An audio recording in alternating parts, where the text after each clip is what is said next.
కానీ ఎందుకు మరి రాజీవ్ గాంధీ ఎందుకు అంజయ్కి అవమానం చేశారు? అవమానం ఎందుకు చేశారు? దానివల్లే తెలుగుదేశం పార్టీ పుట్టింది, కాంగ్రెస్ అది ఏమి లేదు. ఆయన ఇది పైలట్ ఆలోచన ఏముంటది, ప్రజలకు ఇబ్బంది కావద్దు, ఫ్లైట్ చెడిపోతాడు. ఈయన ఏం చేసిండు, అప్పుడు జనార్దనుడు ఆయన ఎంబడి కదా, పెద్ద పెద్ద పూలదండలు తీసుకొని వచ్చిండు. అది కూడా రన్వే మీద తీసుకొస్తే ఆయన కోపం వచ్చింది. Why you brought here, if anything will happen is flight will be danger అని కోపం వచ్చి ఇది చేసి నువ్వు పోవద్దు అన్నాడు. మళ్ళా ఆయన తిరుపతి ఎయిర్పోర్ట్ కు వచ్చినప్పుడు రాజీవ్ గాంధీ దేనికి పైలట్ కి వచ్చాడు ఆయన, లేకపోతే రాజీవ్ గాంధీ వచ్చినప్పుడు జనరల్ సెక్రటరీ అయింది కదనే, అప్పుడేమో పైలట్ జాయిన్ ఇన్ పాలిటిక్స్ కదా. అయినాక first visit come to first time ఆడికి వచ్చి ఏది వచ్చింది కదా. ఆ తర్వాత ఆయన ఎవరు AICC general secretary Vijayabhaskar Reddy గారు ముఖ్యమంత్రి ఉన్నప్పుడు 82లో వచ్చిండు ఫస్ట్ టైం. వచ్చినప్పుడు ఆయన ఎంబడి కరీంనగర్, వరంగల్ ఇవన్నీ తిరిగేసి వచ్చినా ఎంబడి ఉండే. అప్పుడు రోడ్డు బాగలేదు, అందుగురించి అది రాజీవ్ రహదారి చేసినా లేదా కరీంనగర్ టు ఏది అక్కడి వరకు ఏది రామగుండం వరకు చేసినా లేదా. ఆ తర్వాత అంజయ్ గారు ముఖ్యమంత్రి అయినప్పుడు వచ్చిండు.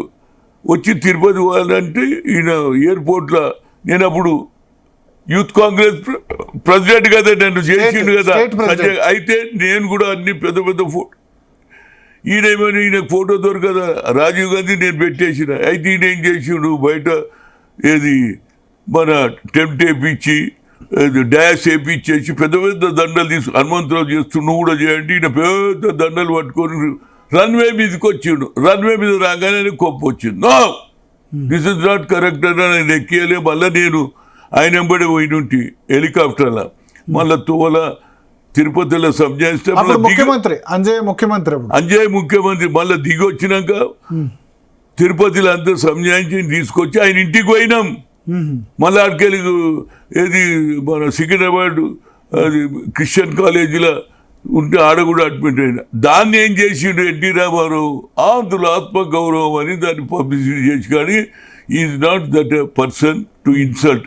ఆయన ఒకటే పైలట్ ఉన్నా ఈ విధంగా ఏ తప్పు జరిగినా ఆయన పైలట్ కదా, ఒక రవ్వ చుక్క జరిగిన చక్రాలలో పోతే డేంజర్ అని అన్నాడు తప్పితే, ఆ తర్వాత మళ్ళీ ఆయనకు ఇంటికి పోయిండు, రెస్పెక్ట్ ఇచ్చిండు. దాన్ని ఇక రామారావు గారు ఆంధ్రుల ఆత్మగౌరవం అని దాన్ని ఉపయోగించుకున్నాడు. ఎయిర్పోర్ట్ లో అవమానం జరగలే, ముఖ్యమంత్రి అవమానం ఏంది ఇదే అన్నాడు. వై యూ బ్రాట్ ఇట్ అన్నాడు, వెళ్ళిపోయాడు. అప్పుడు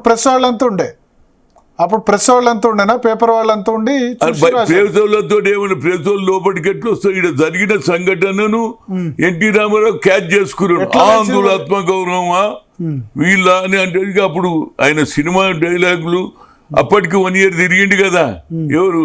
ఆ తర్వాత విజయభాస్కర్ వచ్చే లాస్ట్లో ఇప్పుడే పెట్టకపోయే ఎలక్షన్ అంటే అప్పుడు పెట్టే ఓడిపోతుంది.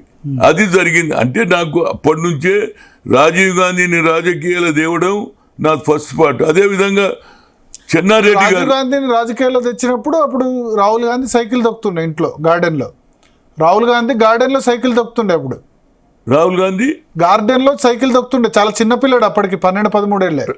సైకిల్ తొక్కుతున్నాడు బాబు గార్డెన్ రా. నాకేం తెలుసు ఆయన ఇంత పెద్ద నాయకుడు అంటే. అప్పుడు ఆయన సైకిల్ తొక్కుతుండు కొడుకు అనుకున్నా, కానీ నేను లోపలికి పోయినా తండ్రితో మాట్లాడి వచ్చిన. ఆ తర్వాత రాజీవ్ గాంధీ ఎంబడి చెన్నారెడ్డి గారు అమెరికా పోయింటుంటే కళ్ళ ఆపరేషన్కు. అప్పుడు నేను వైజాగ్ నుంచి వస్తున్నా. అప్పుడు అంతా Vizag east west up to ఏది కృష్ణా జిల్లా వరకు వర్షాలు పడి పంట దెబ్బలు తింటే ఆయన ఎంబడి వస్తున్నా. ఈస్ట్ గోదావరికి వచ్చే లోపల ఏది ఈ లంక నుంచి ఆ లంక పోవాలంటే పడవలో పోవాలి కదా. ఇటు ఆయనకి ఏమనుకున్నాడు, Hanumanth every time you say that whatever you can మేరీ బాత్ ఉందా బోల్కే దేకో అన్నాడు. కూత్తా అంటే దుంకేసిన.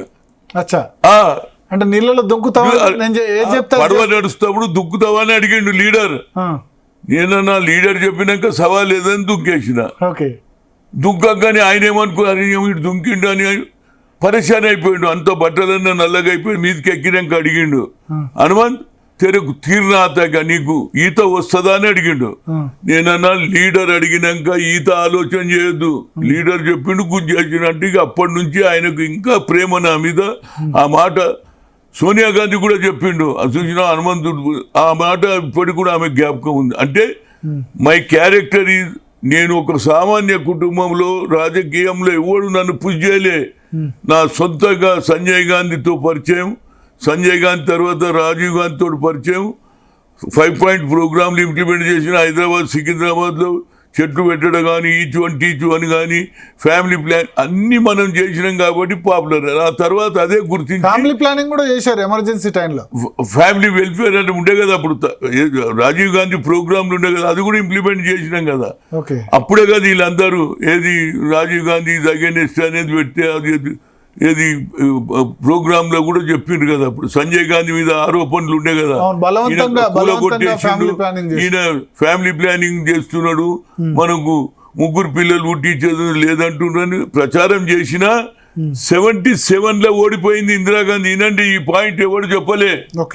77లో ఓడిపోయిన తర్వాత ఆమె మీద షా కమిషన్ కేసు పెట్టిండ్రు. ఆ షా కమిషన్ లో ఏమన్నారంటే, ఈమె ఓడిపోవడానికి కారణం ఓన్లీ సంజయ్ గాంధీ, యూత్ కాంగ్రెస్ ను బ్యాన్ చేయాలి అన్నారు. అప్పుడు యూత్ ఫోరం అని నాగార్జున సాగర్ లో మీటింగ్ పెట్టిండ్రు. అహ్మద్ పటేల్, అదే ఎవరు అశోక్ గెలాట్, అందరు వచ్చిండ్రు. ఆ మీటింగ్ లో మళ్ళీ నేను ఒకటే రీచ్ చేసిన, షా కమిషన్ లో కూడా సంజయ్ గాంధీ ఫోటోలు పట్టుకుని బరాబర్ లగాతే. అదే సంజయ్ గాంధీ మళ్ళీ 3 ఏళ్ల లోపల 80కి వచ్చే లోపల కాంగ్రెస్ స్వీప్ అయింది. అప్పుడు ఫస్ట్ ఇంకా ఎంపీలు కూడా రాలే, ఢిల్లీకి వస్తున్నారు. నేనే పోయి సంజయ్ గాంధీ సార్ నేను ఏపీ గెస్ట్ హౌస్లో లంచ్ పెడతా అంటే వచ్చిండు, అందరు వచ్చిండ్రు. పివి నరసింహరావు మొదలు పెడితే అందరూ, శివశంకర్ కూడా వచ్చిండ్రు. అదే నన్ను అప్పటి నుంచి సంజయ్ గాంధీ చనిపోయిన తర్వాత రాజీవ్ గాంధీ అటాచ్మెంట్ అయింది కనుక ఆయన నన్ను ముఖ్యమంత్రి, నా టాలెంట్ చేయాలి కానీ కాలేకపోయినా నాకేం పర్వాలేదు. ప్రజలలో మాత్రం పిసిసి ప్రెసిడెంట్